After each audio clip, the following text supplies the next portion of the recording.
first thing you look at when you're preparing for the next opponent, next film. So for me, that's always you might have a chance to look at it earlier in the week if you've wrapped up on the previous opponent, but I always watch game film first. Try to get a feel for the offensive coordinator. So I'm going to watch, 3 to 4 games first in sequence, make notes, and then I watch what we call a list of form hits. So it's their personnel, so if it's 12 personnel, I'm going to watch 12 personnel and then sorted by formation. What do they do out of each formation by personnel group?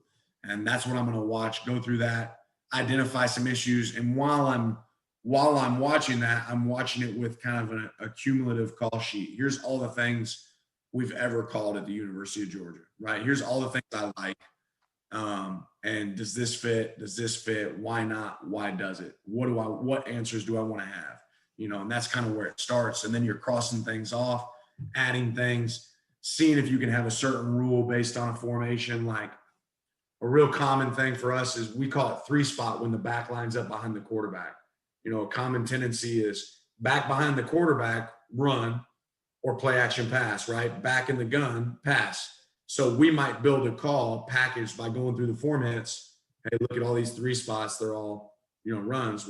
We'll make a call based off of, hey, 3-spot, we'll do this. Gun, we'll do this, just to answer the question.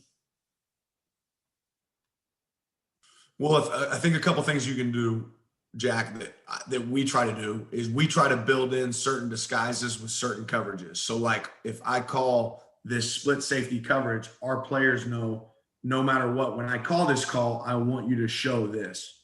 Right? That's one, right? Number 2, I always tell my players no matter the call. So like, let's say there's a disguise emphasis, like you're talking about, really talking about those stems, population pressures. I'm going to show population left and we're going to bring it from the right, right?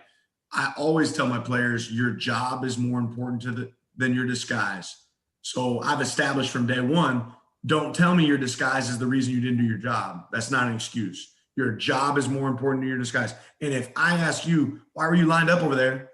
You didn't show. You can always tell. The answer is always okay to say, Coach, you told me my job was more, I didn't feel like I could do my job from over here. So no matter what, your job is always more important than disguise. If you have to close the middle of the field and you don't think you can do it, don't give me an excuse. Get your ass in the middle of the field, right? If you are a strong hook dropper and you got to overdrop 3 and 3's all the way out of the box, then you got to sacrifice your disguise to go do that, right? So that's one thing that we really emphasize. Perfect.